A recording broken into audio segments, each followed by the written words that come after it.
Le Racing Club de Lens n'a pas encaissé 3 buts en 10 minutes samedi soir. En fait, le Racing Club de Lens s'est même imposé 3 buts à 0. De ce fait, le Racing Club de Lens est aujourd'hui toujours leader de Ligue 1 devant le Paris Saint-Germain. Tout autres éléments communiqués par les médias sont considérés comme irrecevables. Bienvenue sur le Racing Club Podcast.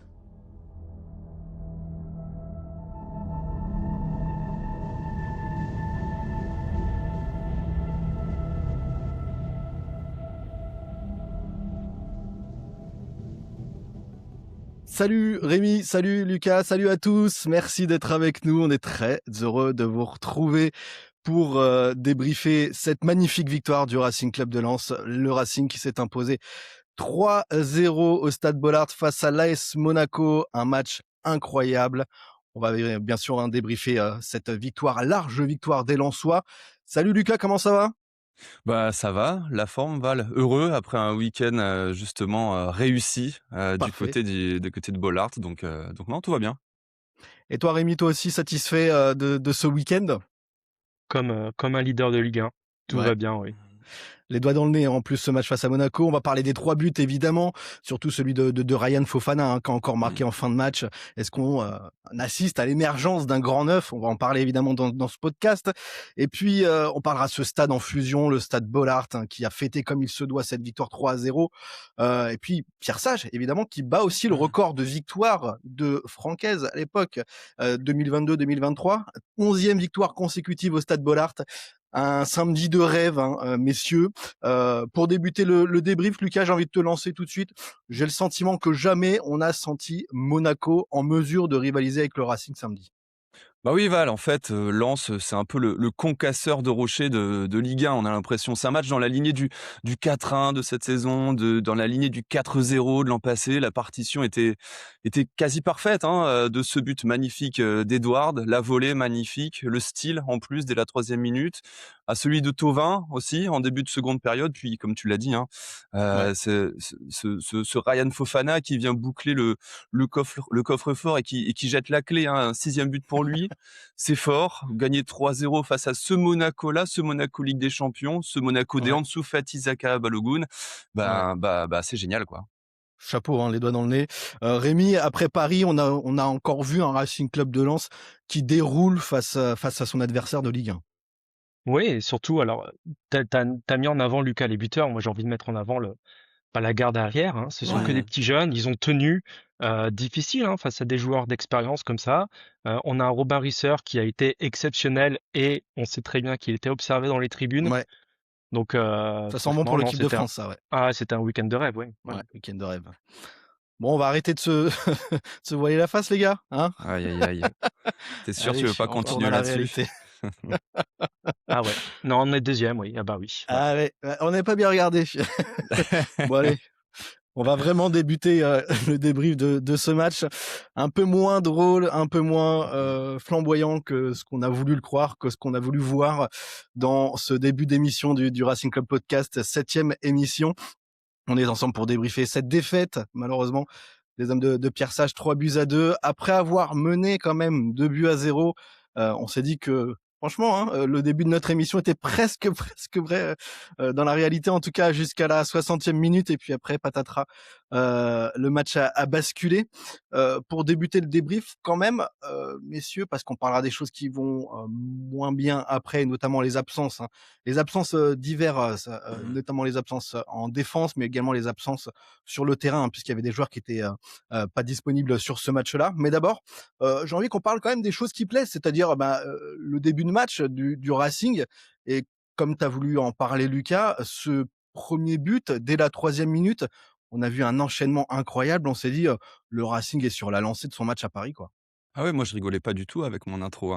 Non, ouais, le début de match est idyllique. On joue avec cette insouciance justement qui marque un peu notre début de saison, pardon. On impose notre patte. On a un Thauvin actif, un Edouard qui marque. Encore une fois, la partition est quasi parfaite parce que Monaco, je crois, leur premier tir est à la 20e minute. Il y a cet arrêt de gardien de handball de Risser qui qui nous sauve la mise, certes, mais sinon le reste est assez solide, hein, que ce soit dans la possession, dans l'occupation du terrain. Lens est sous contrôle. Et d'ailleurs, en fait, il y a une statistique, moi, qui m'a marqué sur cette rencontre à la mi-temps. Les dribbleurs monégasques ne passent pas du tout, en fait. Ils ont 14% de réussite sur leur dribble. On domine physiquement. Thomasson est celui qui court encore le plus, qui gagne le plus de duels à la mi-temps. Donc ouais, en fait, cette première période commence très bien, que ce soit dans le fond et dans la forme, je trouve. Ouais, c'était, cet enchaînement de Hudson-Edouard, c'est Rémi, je sais pas ce que tu en as pensé, mais c'est un but de grande classe, non? Oui, mais pour être franc avec vous, j'ai pas eu le temps de vraiment m'installer correctement dans le canapé et de profiter. Ça a été trop vite presque. La remise de la tête, elle est magnifique. La volée est pas si évidente que ça, ou Ouais, du moins la clairement. manière dont il la prend, elle est vraiment magnifique. Il y a de la puissance, elle est cadrée et il la met pas en plein milieu, il me semble, hein, de mémoire, il la met un petit Sur le peu côté. décalée. De toute façon, Ouais. le gardien pourra pas la, la, Il est la fusillé. récupérer, Ouais. sauf s'il la met sur lui, le gardien peut pas la prendre. Et surtout, oui, l'intensité physique sur le premier quart d'heure, elle était monstrueuse. Il y avait une équipe qui était au-dessus du lot sur le terrain. Et je pense que j'ai fait un peu à l'instar des joueurs par la suite. Je me suis dit, bon, bah, c'est bon, ça va, Ouais. ça va bien se passer. Et tu voyais que bah, on est dans la lignée de rien ne peut nous arriver. Ouais. Et c'est parti, profitons-en. Dans l'intensité physique, je revoyais le fameux Lens Monaco de 2022-2023 notamment, hein, où pour le coup on les écrase vraiment 3-0. Et c'est vrai que ce début de match, où on voit un Saint-Maximin qui a du feu dans les jambes, où on voit, voilà, un Thauvin hyper, concentré, dans ce qu'il fait, heu, je me suis dit moi aussi que rien ne pouvait nous arriver. Heu, Malgré tout, après l'ouverture du score, on a vu, je sais pas si ça a été, un choix ou pas des Monégasques, mais on a vu un rythme petit à petit qui s'est un petit peu, je sais pas, tendu, je sais pas si c'est le bon mot, mais un faux rythme qui s'est installé plutôt, notamment avec pas mal d'arrêts de jeu sur cette première mi-temps. Est-ce que peut-être que ça a pu un peu casser, la dynamique des Lensois? Je sais pas ce que tu en penses, Lucas? Ouais, ouais, ouais, on a je dirais pas un passage à vide, mais c'est vrai qu'il y a eu justement quelques minutes où le jeu était très très haché et je trouve Ouais. qu'effectivement, ça nous a un peu desservis. Mais pour rejoindre Rémi, moi, en fait, genre, malgré cela, rien ne m'inquiétait, à vrai dire. J'ai toujours, en fait, une espèce de confiance, peut-être naïve désormais, parce que Lens nous a habitués justement à cette solidité défensive et à cette maturité, qui dégage un peu de chaque ligne.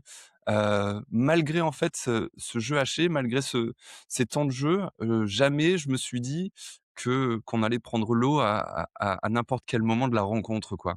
Donc, je pense qu'encore une fois, on s'embourgeoise peut-être un peu et on aime bien penser que ce lance-là est invincible. Hem, on est dans un fauteuil, on était dans un fauteuil de champion, en tout cas de leader de Ligue 1 et Ouais. on y était bien et pour moi rien ne pouvait nous arriver à ce moment-là. Ouais, ouais, même si j'ai quand même, enfin moi, ce que j'ai regardé le match, avec un ami, Guiche, hein, pour le pas le noter puisque Mmh. le nommer puisqu'il fait partie du projet, hein, notamment, après l'ouverture du score, petit à petit, on s'est dit: «Ah, il y a quand même un faux rythme qui s'est installé». J'avais le sentiment de Lensois un petit peu plus attentiste, pas forcément, présent tout le temps dans le duel ou avec un temps de retard, et puis quand il fallait accélérer, j'avais l'impression qu'il y avait un petit peu le frein à main quand même. Je sais pas, peut-être que vous avez pas eu ce sentiment-là, mais moi petit à petit, j'ai senti le match un peu basculer, Rémi. Est-ce que vous l'avez senti après l'arrêt de jeu du penalty et de la VAR? Exactement, Ouais. après ce moment-là. Ouais, tout à fait. Ouais. Est-ce que Ouais, ça peut jouer? je sais pas, mais ça s'est vu que niveau intensité, effectivement, même quand on regarde les graphiques qu'on peut avoir sur différents sites statistiques qui permettent de dire le momentum est d'un côté ou de l'autre, Mmh, c'est à ce moment-là, effectivement, que ça commençait à se renverser. Je pense que ça a été assez salvateur pour eux d'avoir un temps libre et de se poser. Et après, on l'a entendu avec Pierre Sage à la mi-temps ou après le match que Monaco a posé problème en fin de première mi-temps. Et effectivement, ça s'est inversé là. On a eu une grosse alerte avec ce tir de Balogun et cet arrêt extraordinaire réflexe de Robin Risser. C'était peu de temps après, d'ailleurs. ouais. Mais oui, après, je l'ai plutôt senti en deuxième période, moi, Quand on a mis le deuxième? oui, je l'ai vraiment visualisé au partir du moment où on s'est pris le premier but. Ouais. Et après, je l'ai senti encore un peu plus quand Monaco a commencé à jouer un petit peu plus le temps, la montre, à se laisser tomber un petit peu sur quelques Mmh. poussettes. Donc, je l'ai surtout senti à ce moment-là. Mais en première mi-temps, je l'ai pas. Je l'ai vu dans les momentum, je l'ai pas trop ressenti non plus. Ouais, et puis surtout que finalement on arrive à tenir le score à la mi-temps, ça c'est quand même déjà, malgré tout, positif et mérité, sur cette première période. On se dit que la deuxième mi-temps, il va falloir la prendre autrement et c'est ce qui se passe très vite finalement puisqu'on marque ce deuxième but. On a l'impression qu'il est hors jeu mais finalement pas du tout, et on se dit que finalement ça c'est peut-être qui va faire la différence et ce qui va nous permettre, de d'être plus tranquille sur la suite du match et puis, bah, pas du tout, puisque c'est à partir de ce moment-là, on parle souvent, hein, dans cette émission et puis globalement, on fait le pensif de celui qui marque le 3e but d'un match. Ça a finalement, eu tout son sens, Lucas, sur ce sur ce match-là. Le 3e but, c'est les Monégasques qui le marquent et j'ai envie de surtout de dire, c'est les Lensois qui l'offrent. Ouais, ouais, effectivement, en fait, c'est assez, c'est très théâtral, c'est très dramatique, en fait, comment tout se passe parce que, hem, c'est un peu une espèce d'acte en trois parties, en fait.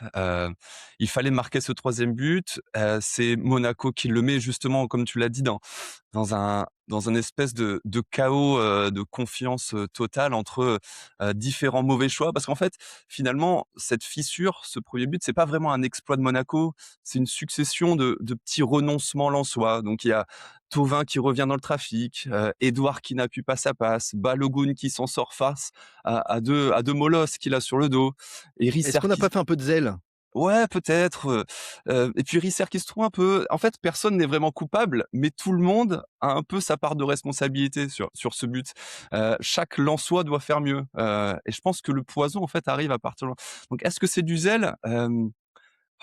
C'est difficile à dire quand tu mènes 2-0 face à Monaco à domicile. Je pense que à la fin du match, oui, tu peux le dire et on en reparlera. Je pense que c'est une bonne leçon à avoir. À 2-0, le match n'est pas terminé. Mais sur ce but de Balogun, j'ai regardé le XG, le expected goal, il est à Ouais, 0,1. Ce but ne doit presque jamais exister et oui, pourtant, il change tout. Il ouais, change il tout. change tout. On voit Risser accuser le coup, on sent le doute s'infiltrer et la confiance, ouais, se fissure.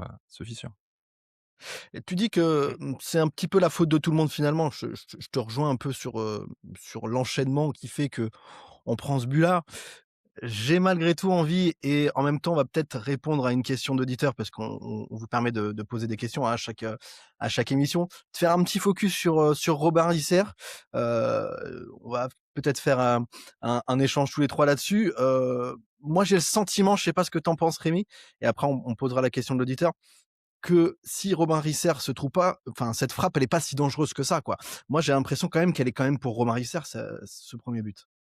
Moi, je la vois quand même très très forte, hein, cette frappe.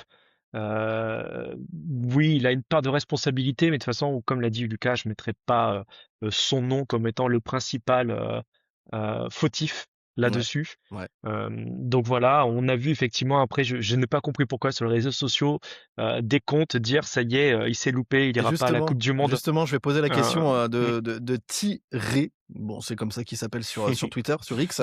Comprenez-vous le storytelling autour du soi-disant mauvais match de Robin Risser? Pour pousser un petit peu plus sur le cas de Robin Risser, justement, je te laisse continuer, Rémi. Non, moi je comprends pas ce storytelling. Alors en plus, finalement, c'est le week-end qui veut ça parce que l'assistant, l'entraîneur des gardiens français a été voir Maignan, a été voir Jean Butez. Jean Butez, Mmh, voilà, bah, dans le même match d'ailleurs, il me ouais. semble. Mmh. Tout le monde s'est trouvé au moins une fois ce week-end, donc c'est peut-être lui le fautif finalement. Euh, Il a porté le donc mauvais œil. voilà. Mais par contre, maintenant, après, donc il y a ça, il y a le troisième but où il la touche, mais bon, après, pas, il est livré un peu à lui-même. Mais je l'ai pas trouvé stressé, je l'ai trouvé assez serein dans les relances au pied, je l'ai trouvé assez calme. Donc pour moi, c'est pas ce problème-là. Et après, le storytelling qui va avec. C'est juste des gens qui ont vu qu'il a pris 3 buts sans avoir regardé le match. C'est En souvent des comptes style, enfin voilà, j'ai pas envie d'en nommer parce que ça vaut pas le coup, hein, mais les comptes un petit peu, généralistes sur le Mmh. foot et surtout un petit peu qui font le buzz, hein, on va pas se mentir, et donc qui ont voulu peut-être un petit peu en rajouter.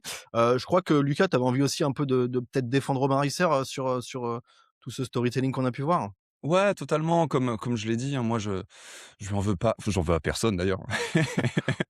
Mais oui, je pense qu'en fait, sur le but qu'il prend, on le voit regarder le ciel et en fait, je pense qu'il se met lui-même la pression d'avoir Franck Raviot justement en tribune. Hem, je Tu pense qu'il penses que s'en c'est veut. ça, ouais? Ah ouais, on voit qu'il a je trouve qu'en fait, ouais, je dirais pas qu'il fait une énorme faute de main en fait sur ce but, parce que moi aussi je la vois assez puissante. Hem Moi, finalement, je me dis que Gagnou et Sarr doivent empêcher, en fait, Balogun de tirer avant justement la frappe du Monégasque. Hem et en fait, je trouve qu'il surréagit peut-être un peu sur c'est pas un but contre son camp, elle est rapide, elle est à terre, elle est à gauche, elle est plus difficile qu'on ne le pense, je pense, à attraper, en fait, cette frappe. Ouais, donc finalement, bon, ça a peut-être pesé, quand même malgré tout sur la suite, de son match, mais on l'a pas forcément observé parce que c'est vrai que sur les 2 autres buts, il y peut pas finalement grand chose de plus.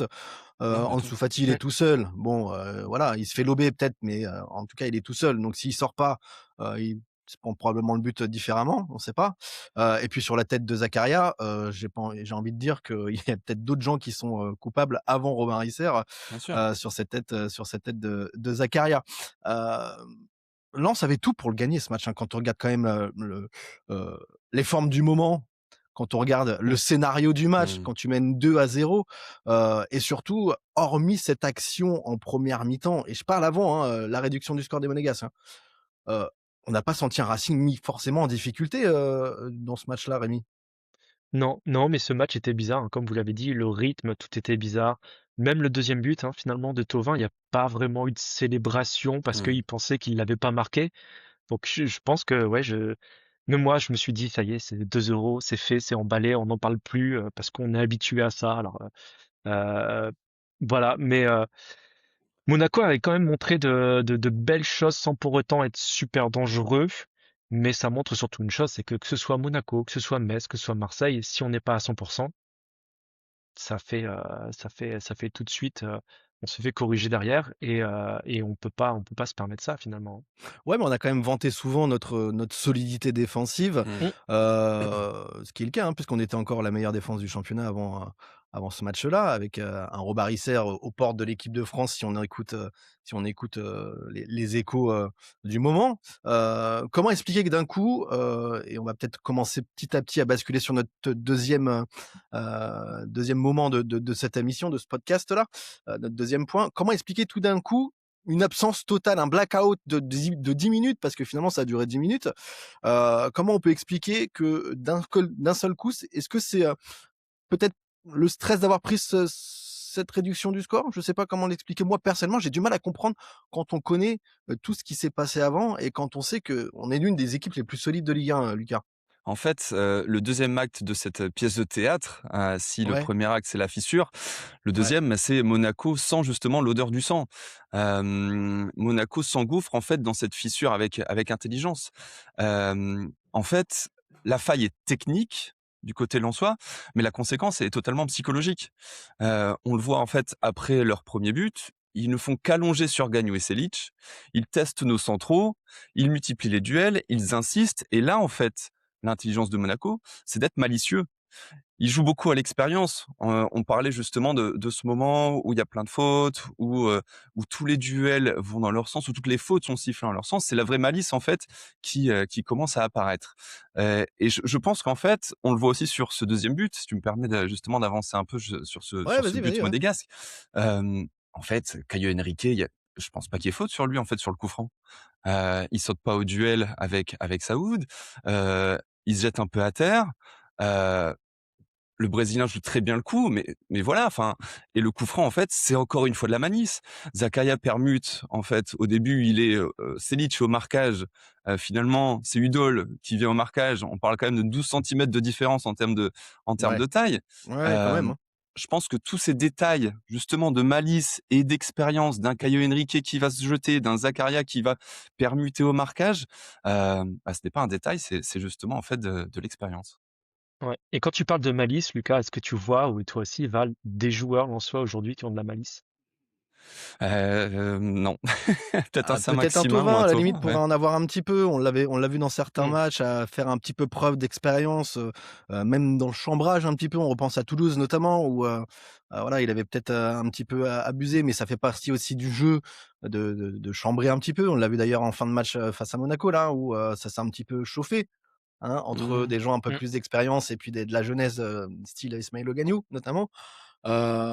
Des gens capables comme ça, je sais pas là, je te répondre, peut-être un Thomasson serait capable un petit peu de le faire aussi? Moi, Pourquoi j'aurais pas? dit, ouais, peut-être les 3 de devant. Un Hudson-Edouard qui a l'expérience justement de la première ligue, qui va Ouais. marcher sur les pieds. Un Saint-Max, pareil. On sait comment il peut être, chambreur, taquin, et un Thauvin. Après la suite, c'est vrai qu'on Parce est Ouais, gentleman, parce que parfait, finalement, quoi. Hudson-Edouard est sorti après le premier but, Ouais. Ouais. donc il a pu, il était plus là. D'ailleurs, ça s'est ressenti un petit peu hein, sur sa capacité à être un peu de tour de contrôle et à récupérer et pivoter avec le ballon. Mais derrière, tu te retrouves avec un Selic, un Gagnou qui Mmh. sont aussi bons soient-ils, 20 ans, 19 ans, deuxième match de Ligue 1, 12e ou 13e match de Ligue 1 pour Gagnou, à vérifier. On va dire une quinzaine de matchs, allez. Risser, 20 ans, première saison, donc 23e match. Je pense que effectivement l'année dernière, tu pouvais avoir un Medina qui était en capacité de remettre un petit peu tout le monde sur terre et de gagner et de rechanger le momentum. Et je pense Mmh. qu'aujourd'hui, comme tu l'as dit, Lucas, euh, on a mis en avant lors du précédent podcast la faiblesse du PFC dans la victoire 5-0, Ouais, presque plus que ouais. la force lensoise.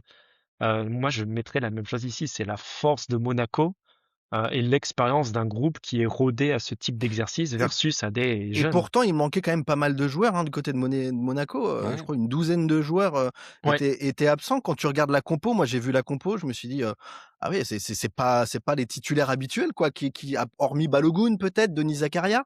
À mais côté de tu te ça, retrouves quand même avec du Fas ou Faes, du Wout Faes, ouais. Zakaria, du Mmh. Kerrer, du Henrique, du Balogun qui commence à avoir quelques saisons maintenant. Donc tu te retrouves avec des joueurs quand même qui ont pas mal de saisons. Mmh. Ce que nous on a devant et un petit peu au milieu de terrain, parce que finalement c'était Bulatovic. Derrière, à part Mmh. Udol, mais Udol qui était en plus dans un rôle différent à Metz, là on est dans un rôle de leader. Ouais. Je pense que ça doit un petit peu jouer. Et puis quand ça s'effrite, forcément, Et derrière ça s'engouffre dans la faille. Ouais. Et donc la question à se poser peut-être maintenant, c'est, est-ce qu'on a fait pas preuve d'un peu de péché de jeunesse finalement? Parce qu'on vante, ces joueurs lensois jeunes, et qui commencent à émerger, les Bulatovic, les Risser notamment. On a dû aussi faire face à l'absence, de quelques joueurs, bah, qui étaient titulaires en puissance, hein. Je pense à Mamadou Sangaré, je pense à Wesley Saïd qui était absent sur ce match-là de dernière minute. Je pense en défense, bah, toujours, à l'absence de Joe Gradit, qui a été remplacé par un Selic un peu plus en difficulté, j'ai le sentiment en tout cas, sur ce match-là que l'a été le match face au PFC.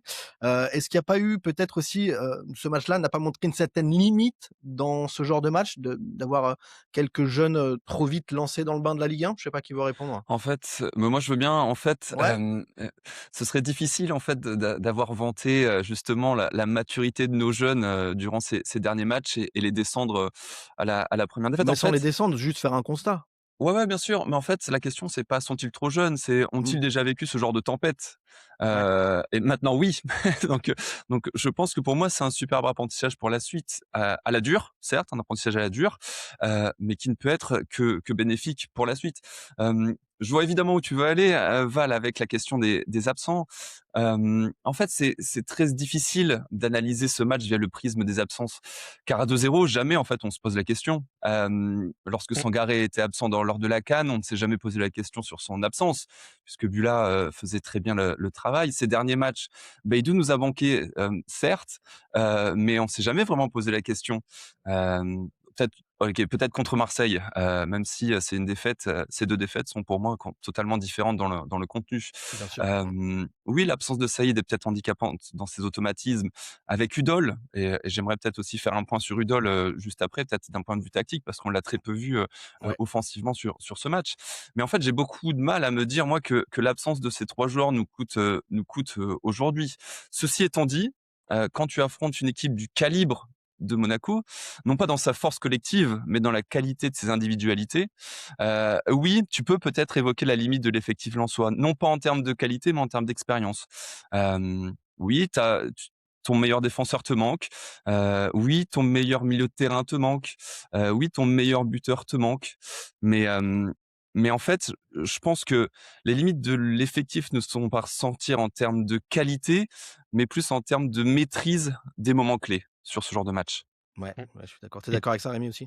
ouais, totalement. Et en plus, tout n'est pas à jeter pour Ouais, autant, Bien parce sûr. que on parle forcément d'un Selic où on voit dans son duel aérien, il se gêne un petit peu avec Ganius qui pourrait amener le but, qui amène fortement le but. Euh, mais pour autant, si on regarde d'un point de vue stat pur, c'est 4 tacles, 3 réussis, c'est 8 duels au total, 7 gagnés, c'est 6 récupérations de balles. Il a des bonnes stats individuellement, donc tout n'est pas à jeter pour autant. Ouais, Effectivement, je mais pense en même que temps, et Pierre Sage l'a dit, hein, il me semble, il y a eu une incompréhension sur ce troisième but, justement sur le mm, le le but où Ansu Fati se retrouve absolument seul, Mmh.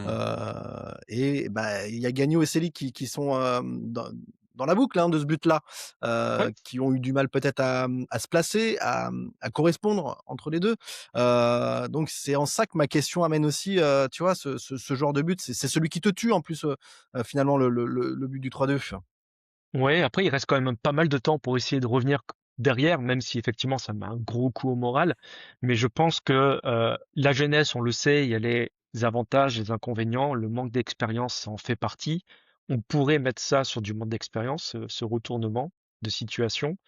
Euh, oui, je pense que on a réussi jusqu'à présent parce qu'on n'avait pas tous ces jeunes qui jouaient en même temps, mis à part face au PFC. Mais là aussi, tu regardes, c'est beaucoup de jeunes à des places clés parce que finalement, Bulatovic, il est quand même devant la défense. Bien sûr, Enfin, c'est toute ta colonne bien vertébrale sûr. entre le milieu et le gardien qui est assez jeune. Donc oui, pour moi, c'est exactement ce que dit Lucas. Je le rejoins là-dessus. Ouais. En fait, si je peux rebondir justement, je Ouais, trouve, et j'ai analysé un peu la séquence justement, après le deuxième but.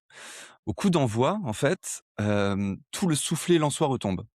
Il y a plus rien ne va. Udol balance devant, il y a pas de solution, la touche est mal jouée, Thomasson perd le ballon, on n'est plus du tout dans la maîtrise, on est dans la réaction et on ne joue plus du tout. Vraiment, on subit, et c'est très rare en fait de voir une équipe lensoise aussi perdue. Et en fait, le dégagement de Thésée, je crois, à nouveau sur nos centraux, qui va en fait justement voir nos deux centraux se percuter, je pense pas qu'il soit si anodin que ça. Hem, En fait, le football, ça tient parfois à si peu de choses, quelques secondes d'hésitation, que ce soit sur le premier but, la fissure, sur la deuxième où justement Monaco, plonge justement dans cette fissure, et ce troisième en fait où c'est totalement basculant, que qu'en fait tout s'effondre d'un coup, hem, simplement en fait en changement de confiance, quoi. ouais, ouais. Est-ce que c'est pas un petit peu ce genre de match pour, poursuivre, sur les absences et surtout pour essayer de tirer peut-être une conclusion, hein, enfin, tu vois, des conclusions un petit peu de ce match-là? Et on va essayer de répondre en même temps à la question de Philippe Lejeune. Est-ce que le 5-0 à Jean-Bouin, combiné à l'ouverture du score au bout de 2 minutes, puis, le deuxième but, des Lensois en début de deuxième période, n'a pas gonflé un petit peu les têtes et pourrait expliquer la performance, de cette fin de partie? Au-delà de ça, au-delà de répondre à cette question-là, est-ce que c'est un rappel à l'ordre aussi finalement aux Lensois, Rémi? Oui, gonfler les têtes, c'est peut-être plus comme nous en tant que supporters finalement de se dire, il peut rien nous arriver. Mmh. C'est peut-être ça qui fait que tu baisses un petit peu le pied sur certains éléments ou alors tu fais la petite erreur de concentration que tu n'aurais pas fait normalement. Donc pour moi, ce serait plutôt lié à ça. Après, gonfler les têtes, on n'est pas dans leur tête justement, donc Ouais, difficile de savoir ce qu'ils pensaient. Mais ouais, s'il faut transposer, moi le sentiment que j'avais, c'était quoi qu'il arrive, on va gagner, on ouais, y arrivera. parce qu'on sait que c'est notre saison. Et finalement, non, si tu lèves le pied, ça passe pas. Ils ont pas baissé le braquet après le deuxième but, Lucas? C'est pas le sentiment que tu as eu, toi? Non, bah, en fait, moi, j'ai essayé de comprendre ce tweet justement et de le rendre d'un point de vue tactique. En fait, il y a une stat qui a attiré mon attention sur ce match, c'est les passes cassant les lignes. Pour la première fois depuis Marseille, Lens ne domine pas justement ce secteur, et ce n'est pas rien parce qu'en fait, Ouais. ben, justement à Lens, casser les lignes, c'est la marque de fabrique.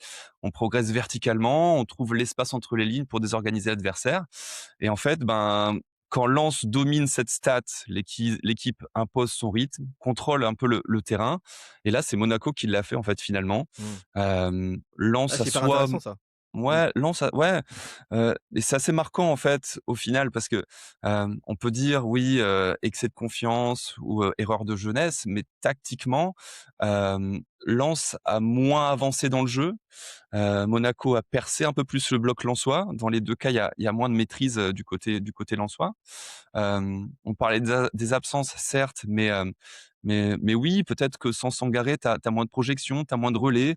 Peut-être que sans Saïd, tu as moins de solutions entre les lignes également. Hem et côté monégasque, je pense que le fait de dominer cette stat, ben, ça veut dire que Monaco a joué un peu plus dans le dos du pressing lensois, a étiré un peu plus le bloc et je pense que ça s'est vu aussi beaucoup avec l'entrée d'Ansu Fati. Il y a eu peut-être plus aussi de coordination et de maîtrise à la perte du ballon côté monégasque. Donc en fait, quand Lens ne casse plus les lignes, bah, le moteur tourne moins bien, ce qui est assez logique et ouais, la dernière fois, en fait, ben, quand on s'est fait dominer sur cette statistique, c'était face à Marseille, C'était face dans au des Vélodrome, conditions ouais. Mmh, différentes. Ouais. mmh, mmh, mmh. Est-ce que ce match-là et ce résultat, combiné aux absences et cetera, on dans l'inconscient collectif depuis quelque temps maintenant, avec le fait qu'on surperforme, avec notre classement et cetera, on avait commencé à se dire: «Il y a une musique, hein, qui même dans les médias et cetera, où sont les limites de ce Racing Club de Mmh. Lens? A-t-il vraiment des limites et cetera? Jusqu'où vont-ils aller?» Est-ce qu'on commence pas peut-être à toucher du doigt certaines limites là, à travers, ce qu'on est en train d'étaler, Rémi? Si, parce que, de toute façon, il y a peu d'équipes qui peuvent gagner tous leurs matchs. Lyon l'a encore démontré, Ouais, dimanche soir. Donc on touche certaines limites, je pense, effectivement, mais ça reste, et on en parlait tout à l'heure, un groupe jeune, un groupe qui est en apprentissage. Et je pense que la réaction des cadres et surtout de Pierre Sage après match, assez rapidement, ça a été de se dire, on va voir si l'équipe a appris de ça et comment elle va réagir derrière. Donc finalement, il est là le plus important. On sait très bien que il y allait avoir des faux pas, il va encore y en avoir, quoi qu'il arrive. Le nombre de faux pas à venir vont peut-être nous dicter ce qu'on va pouvoir jouer à la fin de saison, mais en tout cas, on est sur un groupe qui doit encore progresser parce que bah, ça se termine pas en fin de saison.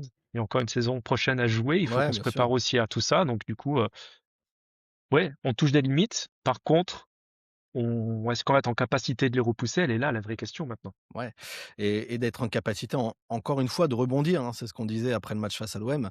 Est-ce qu'on va pouvoir l'observer une fois de plus, face à un Strasbourg, qui a montré une belle image face à l'OL? On va en parler dans un instant. Tu voulais réagir rapidement, Lucas, ou on enchaîne sur Ouais, Strasbourg? ouais, totalement. Avant d'enchaîner justement sur Strasbourg, en fait, Lens, nous avait habitués, en fait, à cette maturité psychologique, à cette solidité, à gagner à domicile tout le temps, à cette série de victoires à Bollaert, à tout réussir, gagner petit, gagner grand, peu importe les absents, avoir Risser, Sage, Sarr, au top des classements de Ligue 1 de l'équipe, bref, Lens avait fait de l'anormal notre routine. Ouais, Et donc forcément, le moindre écart paraît énorme, puisque cette équipe nous a habitués à surperformer. Et quand la réalité, en fait, nous bouscule un peu de notre nuage, qui n'est en rien immérité, attention, hein, on mérite tout ouais, ce bien qu'on a sûr. fait depuis le début de saison, hein. Bah oui, c'est assez brutal. Alors on tombe pas de notre nuage, mais on vacille, voilà. Donc prendre 3 buts en 9 minutes et 23 secondes, c'est brutal, c'est quasi historique même. Lens, la dernière fois qu'ils avaient concédé 3 buts comme ça en si peu de temps, c'était en 2023 face au PSG, donc faut remonter à chaque fois. Donc moi, en fait, encore une fois, ce retour à la réalité, ne m'inquiète vraiment pas. C'est une piqûre de rappel, comme tu l'as dit tout à l'heure, Val, et c'est un apprentissage pour la suite, comme l'a dit Rémi, notamment dans son tweet et précédemment, Un petit ici dans le poncif podcast. de plus, c'est peut-être un mal pour un bien, hein. Ouais, ouais, peut-être. Parce qu'en fait, si tu prends à l'inverse et que tu te dis que l'exception n'est pas la règle, bah, Monaco, pour une fois, ils sortent un peu le match d'un Monaco qu'on attendait depuis le début de saison, et encore et encore. Et ils reproduisent ce qu'ils ont encaissé finalement face au PSG, aussi, donc c'est peut-être, une vengeance personnelle. Ouais, Bon, bien en sûr, tout bien cas, sûr. ils la voient comme ils veulent. On va enchaîner, messieurs, pour conclure, le podcast. On va se projeter un petit peu, hein. On va se projeter sur d'abord, le match qui vient et ce déplacement à la Méno et puis un petit peu plus sur, comment il faut, imaginer cette fin de saison, de quel côté du classement il faut regarder. Voilà, on répondra à une question d'auditeur, notamment, qui a été posée, tout à l'heure. D'abord, l'avantage finalement de cette défaite, s'il fallait trouver un avantage, c'est que rien n'a bougé au classement. Et ça, c'est quand même un bel avantage, puisque l'Olympique de Marseille s'est incliné et que l'Olympique Lyonnais s'est également incliné. Et on a tellement d'avance sur le 5e et le 6e que finalement, cette défaite, elle a un moindre mal au classement, hormis le fait que le PSG nous repasse devant. Mais bon, entre nous, on l'a dit, hein, moi, si on finit 2e ou 3e, je signe tout de suite. Le titre, j'y crois sans trop y croire. Donc finalement, ça c'est peut-être, une bonne chose ça finalement et ça nous permet finalement aussi de garder cette sérénité pour essayer d'enchaîner, Rémi. Oui, on a tous grillé un joker Ouais, au même moment. Et on l'a grillé face à une grosse équipe, même si elle n'était pas, elle joue pas les premiers rôles. Ça reste une grosse équipe. Donc oui. Par contre, ce match face à Strasbourg, celui-ci, il me fait peur, hein, parce que quand on voit Strasbourg actuellement, j'ai regardé face à Lyon l'intensité qui est mise. Mmh. Techniquement, ils sont d'une force, et le fait d'aller devoir jouer à l'extérieur avec, et on en reparlait du coup, la jeunesse que l'on a actuellement, l'apprentissage il va devoir être très très rapide sur une semaine pour pouvoir être prêt, hein. pour introduire le match face à Strasbourg, j'aime bien les poncifs aujourd'hui. Heu, une équipe a toujours du mal à gagner 2 fois de suite à domicile. Donc, ils ont battu l'Olympique Lyonnais, c'est une bonne chose pour nous. Peut-être qu'ils auront un petit peu plus de mal face à nous. Bon, blague à part, c'est vrai que cette équipe, elle fait peur, Lucas, en tout cas sur ce qu'on a pu voir, de ce match face à Lyon. Alors, on sait que les Lyonnais, finalement, ils étaient un petit peu comme nous, ils surfaient un petit peu sur leur performance qui faisait qu'ils restaient invaincus et qu'il y avait toujours quelques failles et notamment des absences aussi qui pouvaient, être préjudiciables. Mais ce Strasbourg-là, quand il est en pleine bourre et avec la qualité qu'il y a sur le terrain, est-ce qu'on peut craindre finalement peut-être un début compliqué, de phase compliquée pour le Racing avec le Racing Club de Lens avec ce déplacement à Strasbourg? Ouais, ce sera un match, compliqué, entre 2 équipes qui, en début de saison, si on se souvient bien, devaient se battre pour l'Europe, donc ce sera un match intéressant. Heu, je les ai trouvés, excellents face à Lyon, face à une équipe justement dans une dynamique assez incroyable. Pareil, je crois que c'était, 13 victoires consécutives de Lyon, 14 toutes même, il me compéti semble, ouais. 14, ouais. Ouais. Donc heu, donc je les ai trouvés quand même assez dominateurs. Après, je préfère penser en fait, au Racing et compte tenu en fait des Lequel? ouais, il n'y a qu'un Racing, Il n'y a Rémi. qu'un seul Racing. Bonne Ra réponse. Racing Club de Lens. Quand en fait, je pense que la défaite, de ce week-end, va justement, nous permettre, d'être encore plus en mission face à un Strasbourg, qui est très fort. Dans le sens où quand on voit en fait les réactions d'un Pierre Sage qui explique que cette erreur, on a déconné, on va reprendre on va prendre, on va tirer la leçon de ce match, on va pas se morfondre, on repart en avant. D'un Thauvin qui explique: «Bah, voilà, ce match on l'a donné, on va repartir en avant». D'un Malang Sarr qui explique que c'est un miracle, qu'on repart en avant. Pour moi, en fait, ça me rassure plus qu'autre chose. On n'est pas justement dans une équipe qui va se victimiser, qui va se dire: «Oh là là, on doit maintenant battre Strasbourg, on doit rebondir» et cetera. C'est une équipe, en fait, qui va continuer sa partition, qui va continuer son chemin, et en fait, que ce soit, Strasbourg, le PSG, Marseille, Monaco ou Lyon, cette équipe lensoise va tout faire pour gagner. Peu importe en fait, la dynamique en fait en face. Et c'est ce qui me rassure en fait dans toute cette dynamique, dans tout ce schéma mental. Pour prolonger ce que tu dis, Lucas, moi, ce qui me rassure, c'est ce que tu dis, évidemment, la capacité que les Lensois ont eu à rebondir à chaque fois qu'ils ont perdu un match cette saison. Mais également aussi ce matelas finalement qu'on s'est créé et qui fait qu'il y a pas péril en la demeure. Encore une Mmh. fois, j'ai vu quelques messages passer après la défaite en disant, «Catastrophisme, ça y est, le titre est perdu, ça y est, on va serrer les fesses pour la Ligue des champions». On a 12 points d'avance sur la quatrième Mmh. place. C'est-à-dire 12 points d'avance, ça veut dire qu'il faudrait qu'on perde 4 matchs et que le quatrième en gagne 4. On se rend peut-être pas assez compte de ce que Mmh. c'est, en fait, finalement. Et ça, c'est peut-être aussi, finalement une force qu'on va garder pour nous, et qui fait qu'il y a pas péril en la demeure, qu'il y a pas de stress à avoir. Soyons sérieux, soyons, voilà, Mmh. essayons de rebondir, essayons d'être solides comme on l'a été, sur la majorité des matchs, cette saison-là. Essayons justement de prendre Strasbourg à son propre jeu parce que Strasbourg, c'est une équipe en dents de scie, hein, aussi, hein.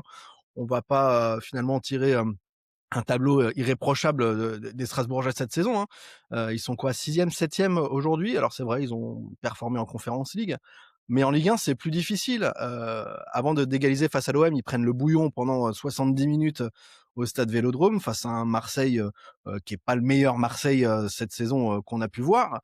Ils ont perdu des matchs, face au Havre notamment, à l'extérieur. Il y a eu des matchs où ils sont complètement passés à côté. Moi, j'ai le sentiment qu'il faut pas non plus crier au loup tout de suite et que, le Racing est encore, les pieds dans les chaussons, si je peux me permettre, à l'aube, d'aborder ce match-là, Rémi. Oui, après mon petit cœur de supporter me fait dire que, ça va être compliqué. Je sais pas pourquoi, j'ai pas forcément un très, très bon feeling, mais oui, on sait très bien que Strasbourg sont beaucoup plus, instables que nous et de toute façon, ils sont même, ils sont 7e là actuellement. Donc Ouais. oui, ça montre qu'ils sont instables. Bon après, il y a eu le changement d'entraîneur. J'ai pas regardé les autres matchs, pour être franc, mis à part celui d'hier.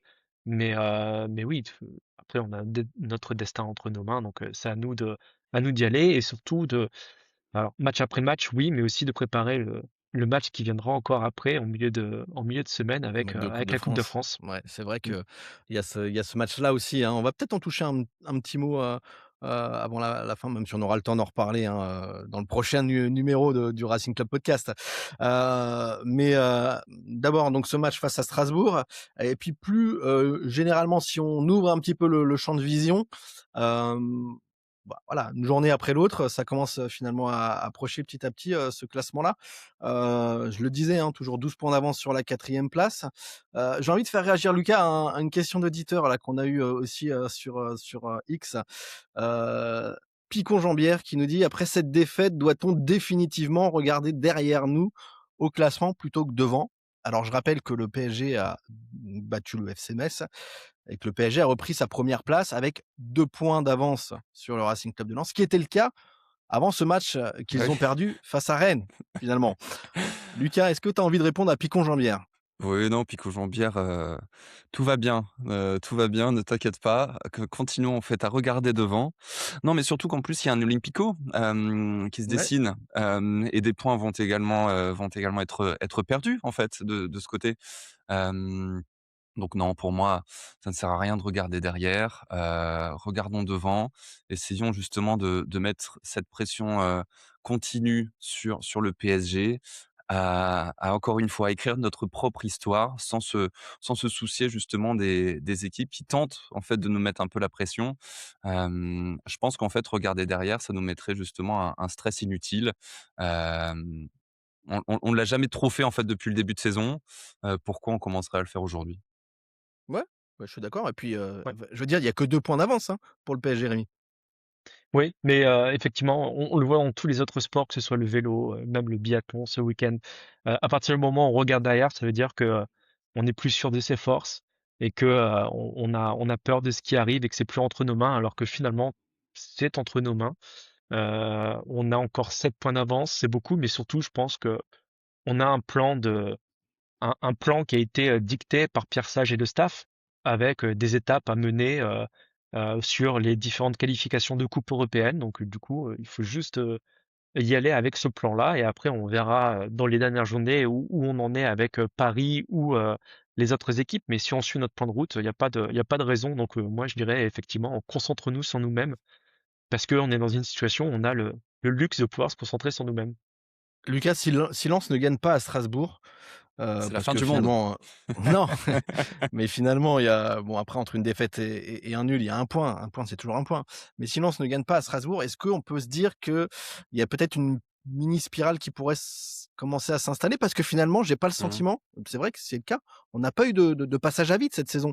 Souvent, ça arrive à des clubs d'avoir des passages à vide, même sous l'ère francaise, on se souvient que les périodes hivernales ou début d'année, c'était souvent compliqué, on enchaînait des résultats plutôt négatif. Est-ce que on peut craindre ce même genre de scénario si jamais ça se Et, passe pas bien à Strasbourg? et nous n'avons jamais perdu 2 matchs de suite cette saison. Exactement. Ouais, bah, je suis pas quelqu'un de très alarmiste, tu sais, Valentin, Ouais.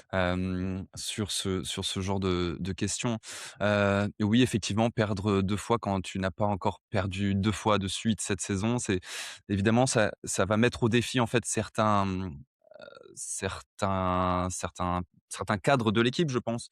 Mais, j'ai tellement confiance, en fait, en Pierre Sage et en sa façon, en fait, de manager, son groupe, dans sa façon, en fait, de de toujours, en fait, d'être assez humble, en fait, dans ses réactions, Oui, lucide hem, aussi, hein. lucide également, serein, qu'en fait, comme on est toujours dans cette culture du temps long, et qu'on ne surréagit pas à la moindre défaite ou à la moindre mauvaise prestation, hem même si une défaite, doit se faire face à Strasbourg, je pense que encore une fois, après ça dépend quel genre de défaite effectivement, parce qu'il y a Oui, toujours ah la d'accord, manière. ouais. Mmh. Je pense que tout ira bien malgré tout. Un mauvais résultat, Rémi, à Strasbourg, toi, t'inquiéterait plus ou finalement, encore une fois, on a un matelas conséquent? Non, on a un matelas conséquent. Après, c'est juste qu'effectivement, ça nous met dans une autre dynamique, potentiellement. Ouais.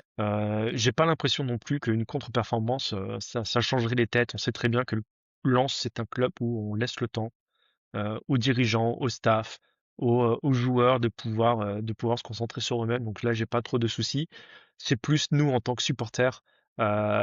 Si tu te retrouves sur un enchaînement de défaites de suite en championnat et une élimination en Ligue des Champions, En Coupe en de Coupe de France. Coupe de France, France. oui, ça fera mal parce que ça te ramènera définitivement Et à la non pas des pieds réalité, sur peut-être, hein. bah, à la réalité, même pas Mmh. les pieds dans l'espace parce Mmh. que là, tu étais parti vers le soleil, Ouais. mais au final, bah, début de saison, tu te dis 24 journées de championnat, 52 points avec, du coup, là, on est à 7, allez, on peut dire les 4 points d'avance sur le troisième, on aurait tous signé, donc dans tous les cas, Mais je suis d'accord. ça reste extraordinaire. Après, c'est juste que, effectivement, l'appétit vient en mangeant. Toi qui aimes les poncifs, je, je t'en redonne un. Et on y prend goût. On y prend goût. On a envie d'aller jusqu'au bout. C'est sûr. Donc voilà. Après, je pense que non, c'est nos petits cœurs de supporters qui vont avoir mal, c'est tout. Ouais, bah, parce que j'ai déjà vu popper des petits messages là, alarmistes après cette défaite face à Monaco, qui n'avaient peut-être pas lieu d'être. Donc c'est pour ça que je m'inquiète pour le cœur de nos amis supporters du RC Lens aussi. J'ai pas envie forcément qu'il y ait des chamboulements trop vite de leur côté. Non, mais Ouais, mais je sais pas où ils étaient sur la décennie de Ligue 2, mais j'espère que ouais, j'espère qu'ils étaient pas en âge de supporter ça peut-être, hein. parce que là c'était un autre monde, hein. Ouais, c'est clair. Hein, je vous invite à aller voir quelques vidéos YouTube qu'on peut retrouver encore de l'époque Ligue 2 et compagnie. Je peux vous dire que très vite, vous allez relativiser les choses. Ouais, c'est clair. Un truc à rajouter avant de conclure, messieurs, peut-être, Rémi, Lucas, un mot? Oui, bah, peut-être, voilà, on a le droit d'être rêveur, ambitieux, exigeant, mais encore une fois, il n'est pas normal de perdre contre l'AS Monaco, point final. Vous inquiétez pas. Eh ben, on va Et que- ouais, à part si tu as quelque ouais, chose. non, je dirais que tout n'est pas jeté. Encore une fois, on s'est créé des occasions. C'était pas un non-match et une équipe qui nous a surdominé. C'était un trou d'air et que on a un Lens qui a quand même fait du beau jeu avant ce trou d'air. Donc même avec des jeunes, même avec des joueurs qui n'ont pas forcément énormément d'expérience, tout n'est pas à jeter. et on a encore de beaux jours devant nous. Voilà, repassez-vous cette fin du podcast, messieurs, mesdames, La méthode pour Coué. relativiser un petit peu la situation. On est deuxième, on a 12 points d'avance sur le quatrième, tout va bien. Merci beaucoup en tout cas, merci Rémi, merci Lucas, c'était cool. Merci les gars. Ce 7e Merci épisode. messieurs. On passe un coucou à Antoine qui sera là la semaine Bien prochaine, sûr. normalement. Il était dans les cartons là, c'est pour ça. Et il ne pouvait pas être présent avec nous. On passe un coucou à Guiche aussi, qui gère tout ce qui est création graphique, etc. Et ben, on remercie également. Merci à vous d'être nombreux à nous suivre sur YouTube, sur les plateformes de podcast. Likez l'émission, commentez, c'est cool parce que au-delà du fait que on aime bien discuter avec vous, en plus c'est cool pour le référencement et pour la visibilité. Donc continuez à le faire. Et on vous retrouve la semaine prochaine avec normalement un super invité. Si vous avez regardé un petit peu nos réseaux, on a un super invité qui sera avec nous pour débriefer ce match justement face à Strasbourg. Merci, à bientôt les gars, ciao. Ciao.